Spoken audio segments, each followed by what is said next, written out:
Hello guys, আসসালামু আলাইকুম। হঠাৎ করেই আমাদের রাত 10টার সময় প্ল্যান করা হলো যে সাগর পাড়ে সবাই মিলে যাব।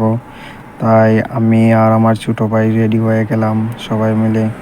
তারপরে আমি আমার মামার কাছে চলে গেলাম, দেখলাম মামাও রেডি হইতেছে। বললাম মামা কিছু বলো, কিন্তু মামা কিছুই বলতেছেন না। পরে সবাই রেডি হয়ে বাইর হয়ে গেলাম। বের হয়ে হেঁটে হেঁটে গাড়ির জন্য, সামনে গাড়ি পার্কিং, আমরা গাড়িতে যাচ্ছি সবাই হেঁটে হেঁটে। তারপরে আমার ছোটো ভাই আমার সাথে ভাই আছে, সে যে জি পর্তুগিজ কথা কামু বলে, কিন্তু হইতেছে অ্যাকচুয়ালি মুইতো আমি মুইতো পর্তুগিজ কথা পুরোভাবে ক্লিয়ারলি পারি না। তাই সে মুইতো আমাদের সাথে মুইতো মজা করতেছে। তারপর আমার মামার দোকানের সামনে দিয়ে আমরা যাচ্ছি, গিয়ে গাড়িতে উঠবো। সামনে গাড়ি, এই যে সামনে গাড়ি পার্কিং আছে, সেখানে যাচ্ছি হেঁটে হেঁটে। তারপরে আমার মামা একটু ইসলামিক মাইন্ডেড, তিনি একটু সবসময় গাড়ি চালানোর ওয়াজ শুনে শুনে গাড়ি ড্রাইভ করেন। তারপরে আমরা চলে এলাম ওয়াজ শুনতে শুনতে সাগর পাড়ের কাছাকাছি সবাই নেমে গেলাম। নেমে এই দেখেন আমরা চলে আসলাম সাগর পাড়ে। এই সাগর পাড়ের বীজটার নাম হচ্ছে কারাবেলা, পর্তুগিজ। তারপরে আমার ছোটো ভাই আমাকে ভিডিও করতেছে, ভিডিও করে করে সেও খুব মজা করতেছে আর ভিডিও করতেছে, ভাইয়া ভাইয়া বলে বিভিন্ন কথাবার্তা বলতেছে, সেলিব্রিটি সেলিব্রিটি বলতেছে। তারপরে এই তো ভিডিও করা শেষ হলে আমরা ঘুরে ঘুরে দেখতেছি। তারপর আমরা গেলাম এই যে এখানে একটা স্থাপিত আছে 1875 সালে। এই বীজটি বাণিজ্যিক ব্যবসার জন্য একটি কাস্টম হিসাবে কাজ করা হতো। এই যে শুধু আমরা রাতে আসার জন্য এতটুকু দেখাতে পারছি না, দিনে আসলে দেখা যেত এটা এরিয়াটা অনেক বড়। এদিকে নিচে যাওয়ার জন্য একটি নির্দেশনা দেওয়া আছে। তারপরে আমরা এই মানচিত্র দেখে আমরা নিচের দিকে রওনা হলাম।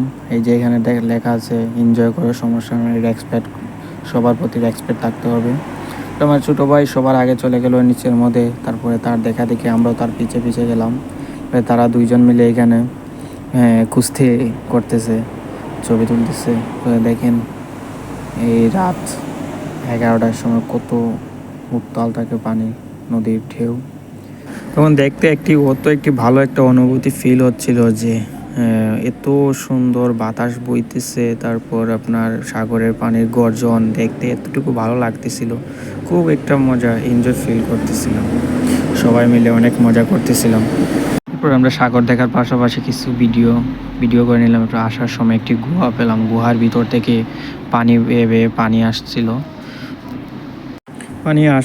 এত ক্লিন পানি যা একবার বোঝা যাচ্ছে যে আপনার পানি কিনা পানির মতো। তারপরে সেটা দেখে আমার ভাই সেটা পানি খাওয়া শুরু করলো।